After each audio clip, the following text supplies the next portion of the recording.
Michelle Prince, founder and CEO of Performance Publishing Group, making a difference one story at a time.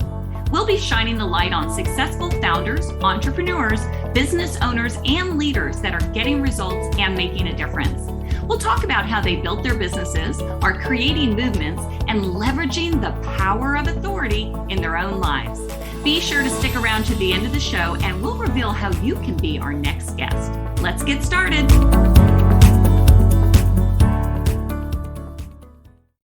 Hey everybody, it's Michelle Prince, host of the Power of Authority Spotlight, where we connect with successful founders, entrepreneurs, business owners, and leaders about how they built their businesses, they're creating movements, and leveraging the power of authority in their own lives. I've had a lot of great guests so far, but the guy we're going to be talking to today is probably one of my favorite. He's actually been on the podcast before, but I have so much to tell you about Jim. But first, a message from our sponsor. This episode is brought to you by Performance Publishing Group.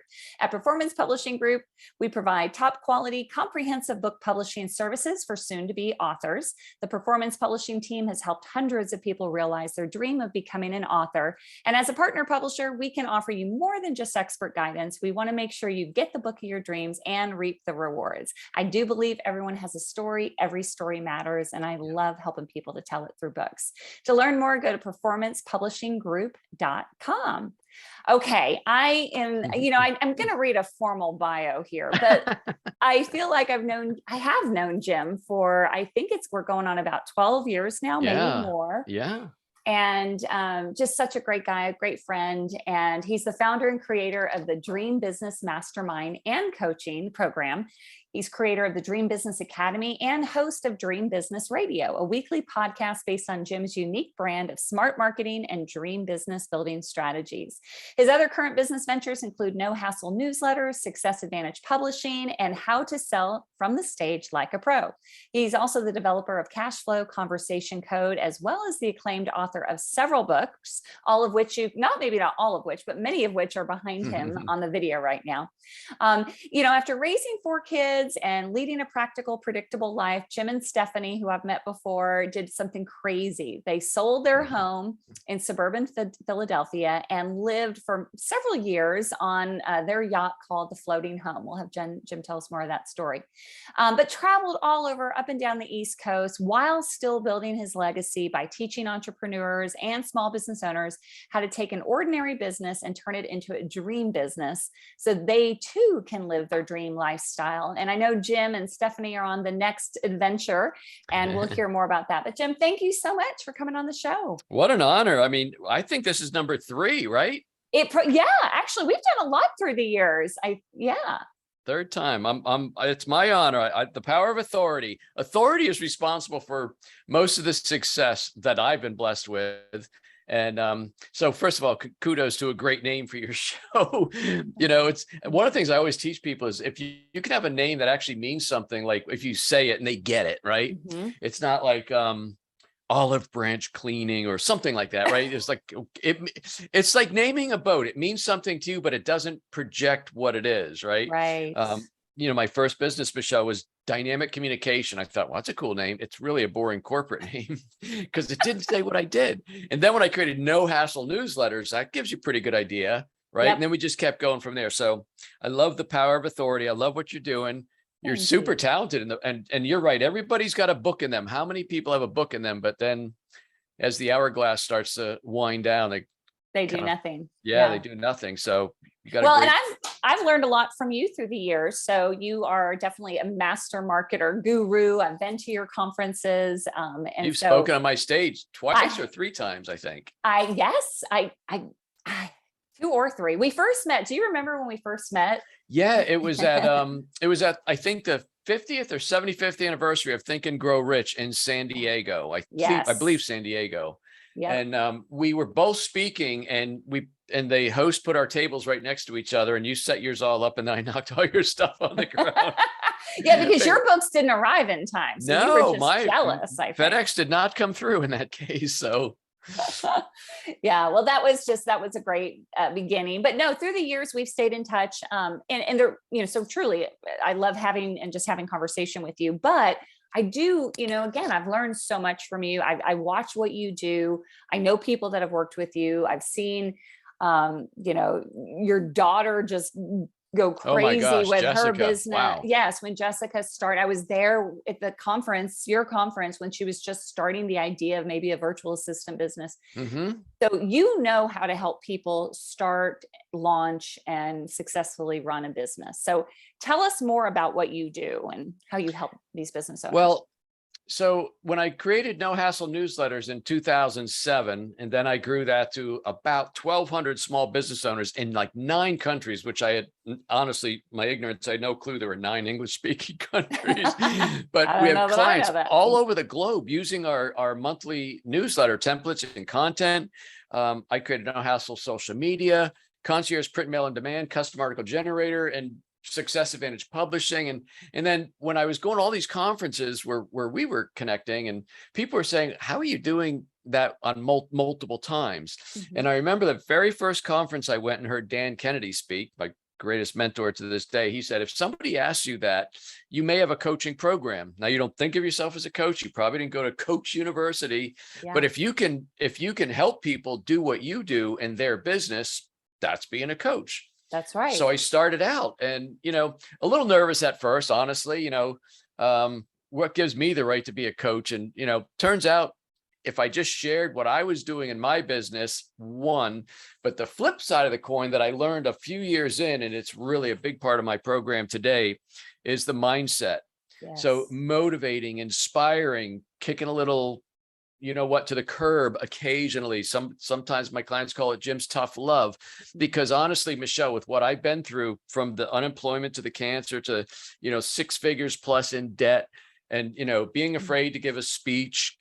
I didn't want to write a book because I barely passed high school English, all my mantras. It's like I have kicked all my demons to the curb, and that's why I've been able to live this lifestyle for quite a while.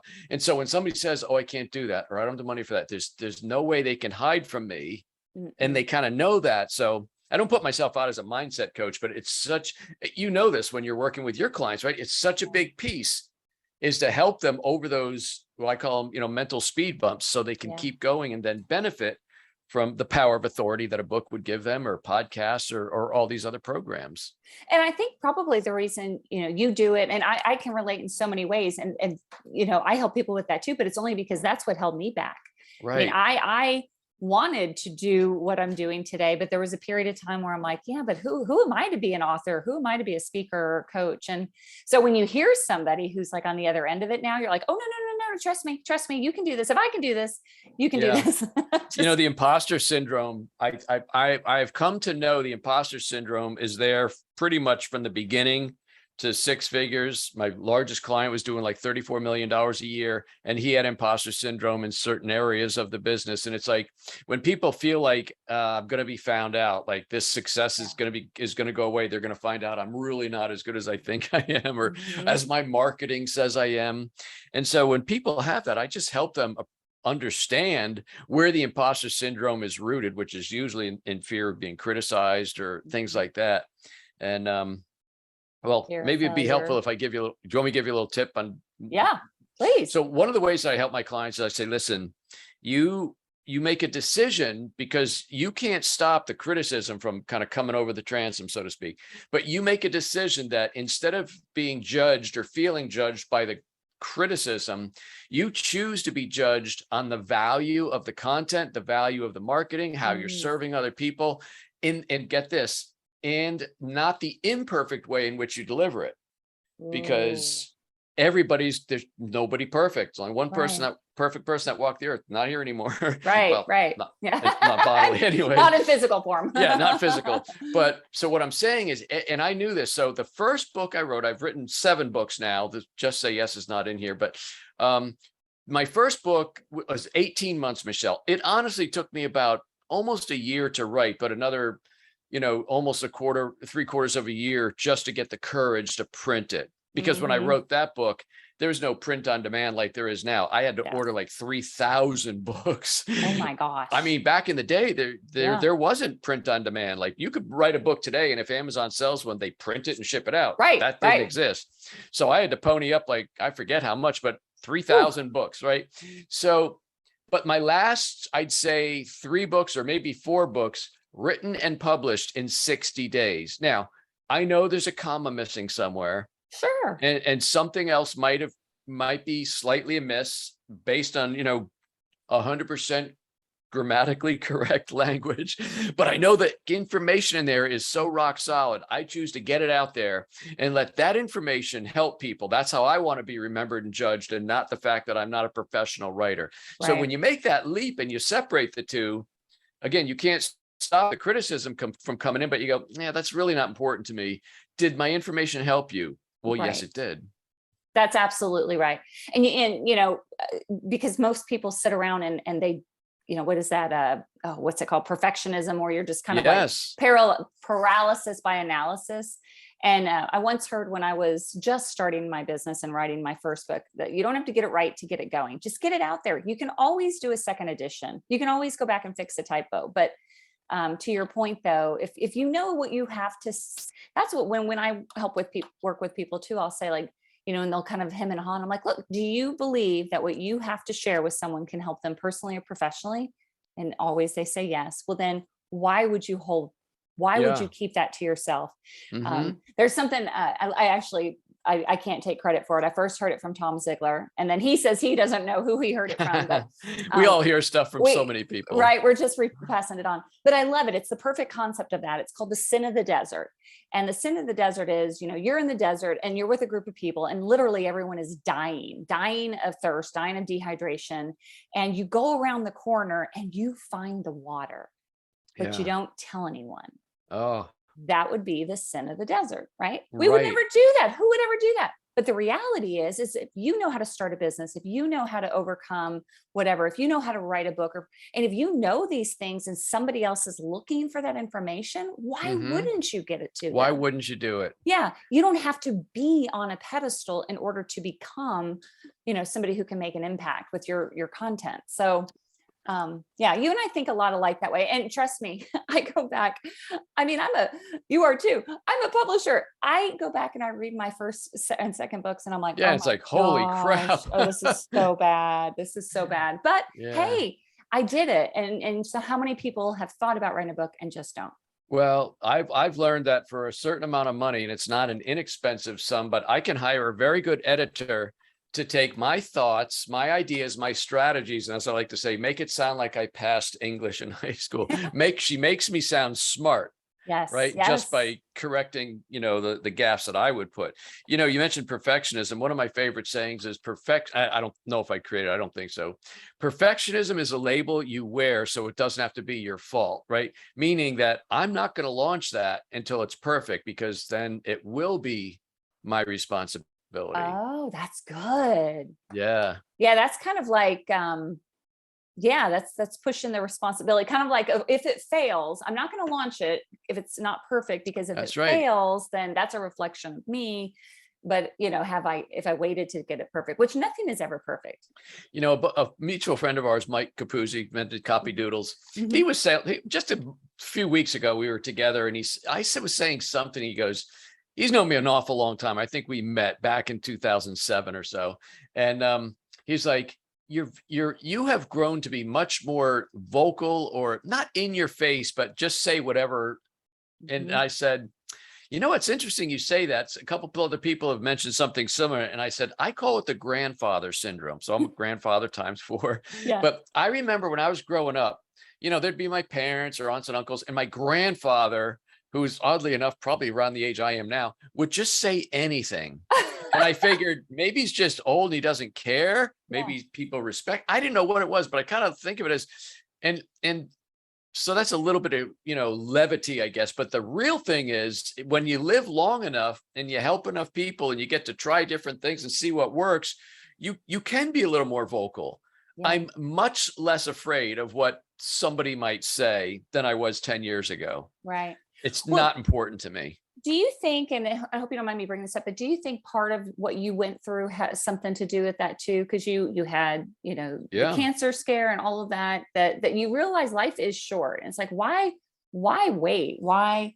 I mean, you wrote your book Decide, and it's all about that, right? Like, that's don't right. stop wasting or stop waiting, decide. All of your books Yeah. kind of So I have was that theme. 41 years old when the surgeon told me my chance of being alive in 5 years might be 50-50 if what they found to be true. It wasn't. So, and I'm still here. So I'm obviously thank you. But And you're um, 43 now, right? yeah, 43. So, but the point is, at 41, I didn't think, am I middle-aged? Am I approaching middle age? How much longer do I have? I was just like rocking and rolling in my Mhm. career and things like that. And but now that from that moment on, that literally the first thought that like I say as a bolt of lightning in my head was my girls were 13 at the time. I might not see them graduate high school. And it shook me to my core. Yeah. Stephanie was there. She took over the questions and stuff, and we got through the appointment. But from that moment on, I'm like, I'm not putting it off. It's kind of why we sold our house, we sold our first boat, we sold one of our two cars, then we sold the other one. We lived on a boat. Like, in other words, we took away our safety net. And we Uh-huh. launched on a 50-foot boat that I've never driven before. And our first trip wasn't a mile down the river to the cove. We went from the Chesapeake Bay to New England in the Atlantic frickin' Ocean, for heaven's sakes. And I'm like, what are we doing? Yeah. And part of that is we didn't want to wait. We want to live life now. And Mhm. it's not always going to be safe. And I will tell you, our financial planner didn't think it was a wise idea buying a boat like that. That's not exactly a good investment, when you're 59, right? Um, But but there's no guarantee, right? There's no guarantee that you would be, who knows where we're going to be tomorrow. but it So really set live us your up. life now. Interestingly, we were on the boat, two of us living in just, I mean, it's a good sized boat, but it's still small house living. Mhm. And there's just the two of us. And then COVID hit. So it didn't really change our life other than we couldn't be out Mhm. restaurants or we didn't see other people. We were just living our life.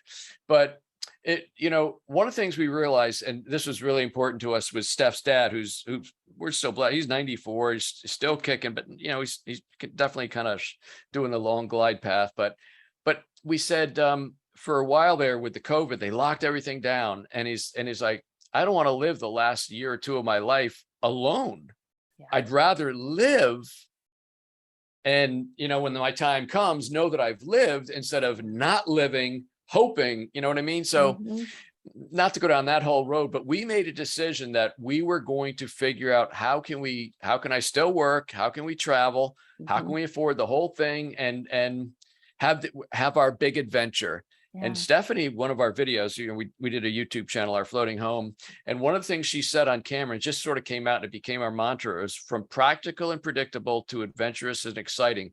We chose to live with less so we can experience more.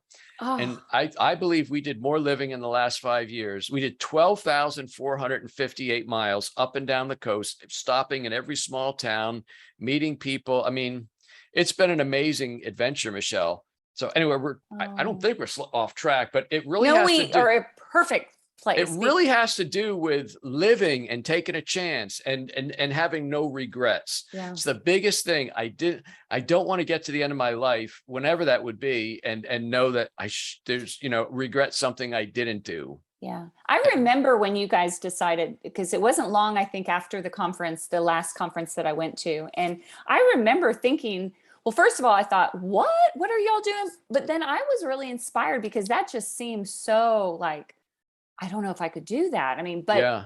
but you also, and no, to hope you don't take this the wrong way, you also didn't seem like that person because you were very like, predictable, We like were you lit. said, like Yeah, we had the you insurances, we raised yeah. 4 kids, we had the safe house, 2 cars, I took care of everything. We Yep. did everything by the book that you normally do. Yeah. And this was like way outside the box. In fact, when we told friends and neighbors and stuff, there was no gray area. They just thought, that's so cool, or that is completely nuts, right? It was one or the other. Well, two things come to mind when you said something that Stephanie said. One, the experience what was it? We chose to live with less so we Less, can experience more. Okay, that's a title for your book or something. That you've got to do a book on that Yeah, whole my dad thinks we ought experience. to write about the last 5 years, just You put it all down. absolutely, you absolutely do. Because it just inspires people that, like, you know what are we doing? And I do think past COVID, people, or even during COVID, people were starting to be like, wait, what are we working so hard for? Really? Right. You know? Yeah. And We found that through our YouTube channel. People were following us, and I don't want to sound weird, but so many people were living vicariously through you, or I can't wait yeah. to do that, or I want to try that, but, or, spouse doesn't, or whatever. But the thing is, the people, we have groups of viewers, I think, who are either wanting to do it, would like to do it, but can't do it. But they're, so because we shared the good, the bad, and the ugly, Yeah. we've dragged anchor. We thought we were on fire. We've been in an ocean when I thought we were going to tip over. I mean, we've had some holy crap, scary moments. And so we share all that on our videos. And I think we do feel like we've inspired people to take that chance. And so that's why a lot of people, because, as you and I are doing this, I'm obviously not in the boat, Yes. but after 5 years, we thought we need to take a break for one. We really wanted to spend some time with our kids and grandkids. There's 3 of our 4 kids live in this area. Jessica from, that we know from Interview Connections is in Rhode Island. And then Steph's dad is still here. So, so we're back here. And besides that, I mean, if somebody's watching this replay and it's years from now, the price of diesel doubled, right? Yeah. Perfect time to sell your boat, I think. Oh my goodness. Yeah. My boat gets, I don't know about your car, my boat gets 1 mile to the gallon. And when I fill up, it's like 300 to 400 gallons.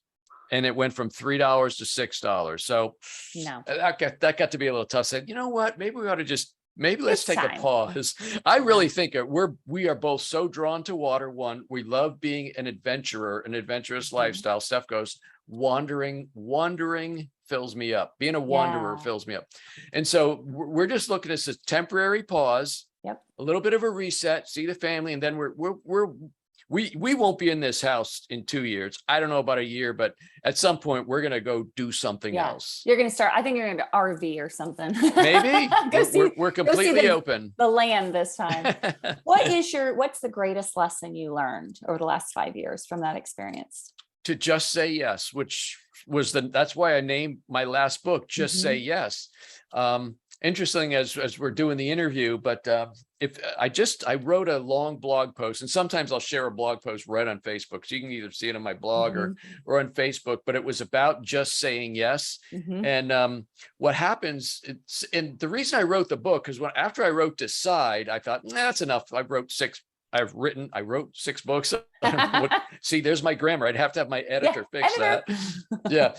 And I didn't want to write, but then about 6 months or a year into this, I thought how much our lifestyle was relating to being an entrepreneur, because we're putting ourselves out there in a big way, taking risks, learning things, all the different things. So I wrote Just Say Yes. And the reason it's Just Say Yes is when you make a decision to do something big, start a business, grow a business, start a second business, do whatever it is that's real big and outside the box. There's 2 sides of your brain, I believe, and this will be the uneducated psychologist Jim speaking, did not go to Coach University, but the 2 sides of your brain, as I see it, is there's the romantic side, which loves the idea.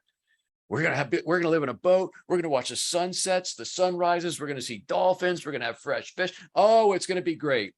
The other side of your brain, I call the what if dream killer side, says, yeah, but what if this? Now, Michelle, I'm a big fan of going public with my goals. Every time I wrote a book, said, here's my next book. Here's when it's going to be published. And then, through social media, people that would follow me kind of held me accountable, and I didn't want to let them down. So I got it done. Well, when I said, hey, we're selling our house and we're going to live on a boat, that was public now. And so for that summer of 2016, as we prepared our house for sale, I'm like, holy crap, there's no going back. We're selling our house. I've got to buy the boat. And the what ifs were like, what if I run aground? What if I run out of fuel in the middle of the ocean? What if I can't dock the boat and everybody in the marina is laughing at me? And what if? And I'm like, I started almost trembling inside, but I didn't actually want to share that with Stephanie, and we've come to find out she had what ifs too, but neither of us wanted to spook the other one. And I read this book, and I actually wrote the guy and told him that my book was inspired by your book. So there you go. His name was Chris DeCroce. He's an author, a singer, songwriter, speaker, etc. He lived on a sailboat, lived this great adventurous lifestyle. And he goes, lots of people think about living on a sailboat and, romantically, the sunrise, sunset, all this and that. Most people don't pull the trigger because they're afraid of what could happen. And here's the line that I said, okay, that's me. And then he goes, but what if you do say yes, and every day you wake up to a new challenge, a new problem, something that had to be fixed, repaired, or patched, and you come to find out you really are, pardon my language, he goes, what if you really are a badass boat captain and you've lived the adventure of a lifetime because you said yes? And that was the turning point. Then it was full guns ahead. I've run aground. I've run out of fuel in the ocean. I have taken 3 times to get in my slip, and people around, they didn't really laugh because everybody struggles. I've done almost every one of the things I was worried about, and I'm still here. And you're still here. Somehow you made it and I'm still here. And so that, I think the biggest lesson is you have to say yes and figure it out, because I promise you, when you get to the end, as they say, I don't want you to have regret taste like crap, is my expression. Yeah. I think and you don't even necessarily know it right now, but this is your legacy, because I know I'm inspired by it, but and it's kind of a central theme. I mean, even though you've always helped business owners and you've had your dream biz coaching and all of those things, at the end of the day, it's not just to build a business, it's to have the freedom, to have the life that you want, That's right. and to the things that matter. You and we've talked, I mean, family, values, all those things. That's why we do what we do. So I really think that we've not only inspired people we don't know, but we've inspired our children. And my thing is, it's so funny because a week when we moved in, I was miserable. Oh God, I love my boat, but I love the lifestyle. Yeah. And I'm sitting on land. I'm in this backyard. Now, luckily the people are renting the house from, they cut the grass, so I don't have to do that. But I said, I am not cut out for a rocking chair. And I think I posted that on Facebook, and I said, I'm sitting in this chair as I just shared this. And I showed a picture of the rocking chair out back. But we're not cut out for rocking chairs. We're not going to go into the sunset just calmly and smoothly. We are going to, because the other thing, not to go down this rabbit hole, but one of the things I worry about, because we're in very good health, knock wood, of course we work at it, but I'm always worried a little bit about dementia. Like that's the curse, either I don't want to have it, but I don't want to be the burden to someone I love. Right. So, and one of the things we've been learning about dementia is the more active your brain is, the less likely, I think, or it's a contributing factor that you won't get it. So when we're on the boat, I'm constantly fixing something, working something, planning our routes for 3 days. I'm doing all this different thing, working my clients, then doing this and doing that. We were so active, both mentally and physically. And so we don't want to sit in a rocking chair and get decrepit. No, I agree. And I think that's all of us, right? I'm the same way. And well, I'm excited for you too. I mean, truly you're on land for a little bit. It's a season. It's not, not a forever, but this is your reset, replan, we'll see what's next. We'll see God's in control of everything, including the schedule. So we'll just see what's in store as the days progress. Amen. Well, let's talk about Dream Biz coaching, because this is something that I know you love. I have to say, you are such a good coach. You love that part of your business. I can just tell. I love it. You love that one. I mean, No Hassle Newsletters, knock wood, still runs on autopilot. The printing company, Success Advantage Pub, but I love being a coach. And one of the reasons, and I've helped so many people start or grow coaching businesses.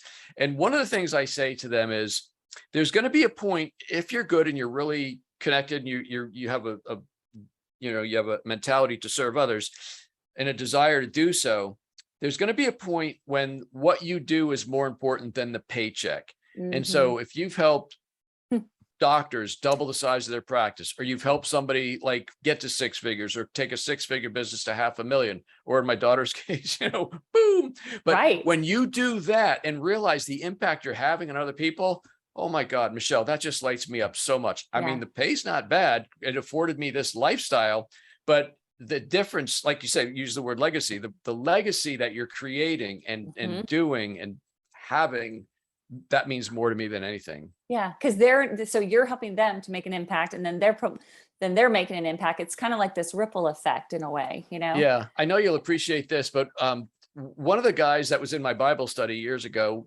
before we moved on the boat, he was always like, well, I think I'd look at my business like a mission or blah, blah, blah. In other words, what he's trying to say is I'm not profit driven.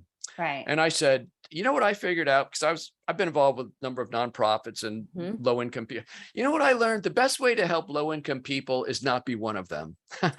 So I choose to grow a very, very successful business, which gives me not only the freedom financially to live the life I want, but to give the life to others and to then live my life in a time freedom. So if I do want to dedicate a Saturday a month to repairing homes or do whatever, I can do that because I'm not, working the 80 hours. So success gives you a lot of freedom. And so anyway, that was kind of my point with that, gentleman. And I so agree. And I'm pretty sure this is what Zig said, that the more money you make, the more people you help. Right. And looking at him, and I saw how he made a huge impact in people's lives, and his heart was for God, is for people.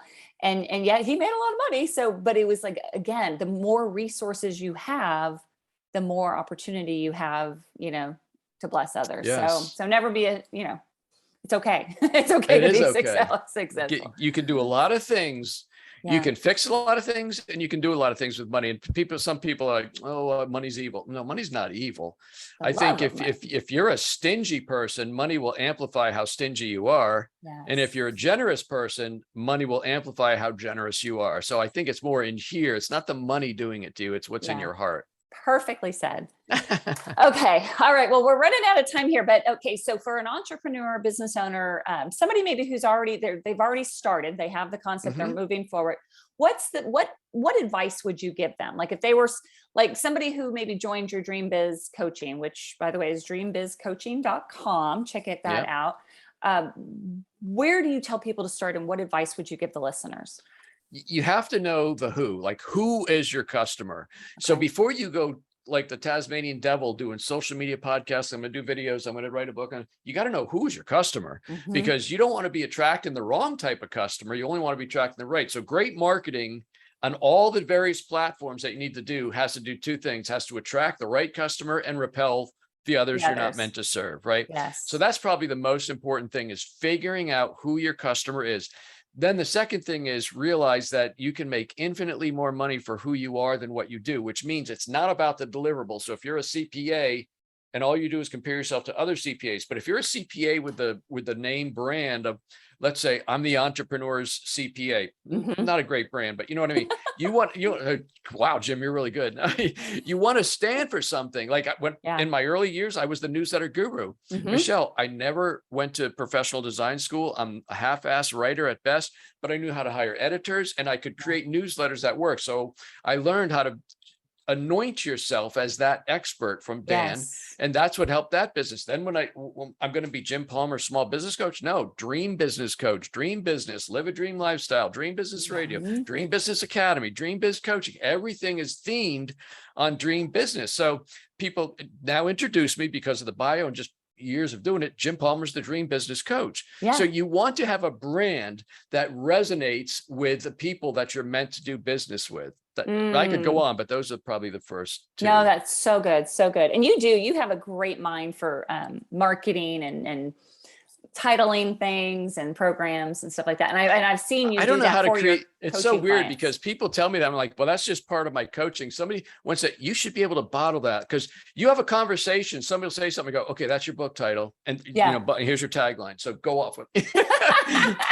I don't know how to do that. Yeah, I know. Well, you are awesome. And thank you so much for coming on and sharing. It's my pleasure as always. I think you're awesome. I love what you're doing. Maybe one of these years I'll get down to one of your book seminar camps down on the beach. You have to. Well, I'm not only on the beach anymore. Well, yeah. So with Bookbound, I went from doing it 4 times a year. One of them was in Florida to 2 times a year, still one in Florida. And then post-COVID, I'm only doing them in Dallas right now, but I'll get back to Florida. I'm probably going to do a retreat. It's a lot of work. Some people, when are you going to do another Dream Business Academy?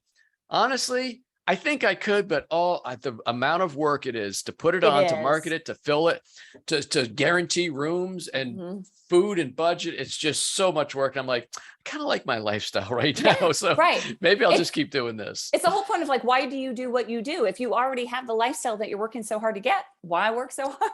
Now, Yeah. Michelle, see, you just said something that I don't want to go, just don't let it go by. That is a nugget.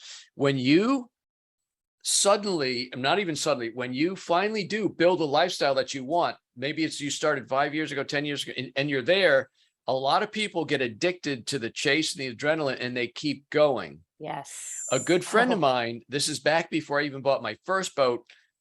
He goes, Jim, let me ask you something. Are you just going to talk about owning a boat forever? Is that a real dream, or is it going to happen? Because you're so much farther ahead than you told me you needed to be before you bought your boat. So are you going to do it, or are you going to just keep talking about it?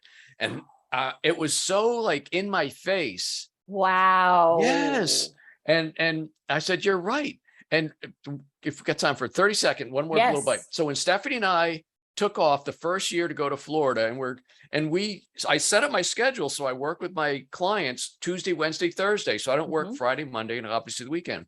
So we pull into this bay down in Maryland on a Monday or Sunday, and Monday we weren't moving because of probably because of the weather. And I put my dinghy in a little inflatable boat with a motor that's on the back of my boat. I put that in the water and we dinghied over to a restaurant and we had a nice meal on the water. It was for lunch. We're dinghying back and Steph looks at me and goes, "What's the matter with you?" I said, "Honest to God, I feel so guilty. It's Monday. Most people are working. We just had a seaside lunch. We're dinghying back to our yacht. Who the hell do we think we are?" And she goes, "You got to take your own advice. You worked hard to do this. Now you need to enjoy it." So everybody's a work in progress, but Yeah. if you build the life that you want, what I would say, and you said that, my follow-up would be, and then have the courage to live it. Mm. What a team we are.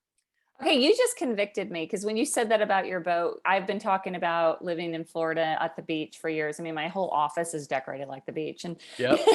you're right. And somebody said that, in fact, it was my son. I was in Florida a week ago and my oldest son flew down and he was like, "Mom, why just do it? Just do it." And I'm like, well, and you can come up with, but you're right. Just do it. Yeah. No regrets. No regrets. Oh, well, thank you, Jim, so much. Thanks, Michelle. I know we could keep talking for hours, but we're going to Yeah. wrap it People up. are like, "Hey, I'm sitting in my car. I need to go in the house. Would you Yeah. end this interview already?" All right, everybody, go to dreambizcoaching.com. Definitely check out my friend Jim Palmer. And thank you guys all for listening. We'll see you next time on the Power of Authority Spotlight.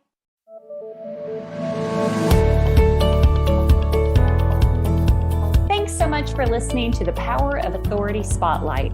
If you are a successful founder, entrepreneur, business owner, or leader that's getting results and making a difference, and you'd like to be on this program, please visit performancepublishinggroup.com/podcast to apply. That's performancepublishinggroup.com/podcast. Also, if you got something out of this interview, please share this episode. Just do a quick screenshot with your phone and text it to a friend or post it on the socials. If you know someone that would be a great guest, tag them on social media to let them know about the show and include the hashtag #ThePowerOfAuthoritySpotlight. I love seeing your posts and guest suggestions. We are regularly putting out new episodes and content, so make sure you don't miss any episodes by subscribing. Your thumbs up, ratings, and reviews go a long way to help promote the show and mean a lot to me and my team. Want to know more? Go to our websites, performancepublishinggroup.com or michelleprince.com, and follow me on LinkedIn, Facebook, and Instagram. Thanks so much for listening, and we'll see you next time.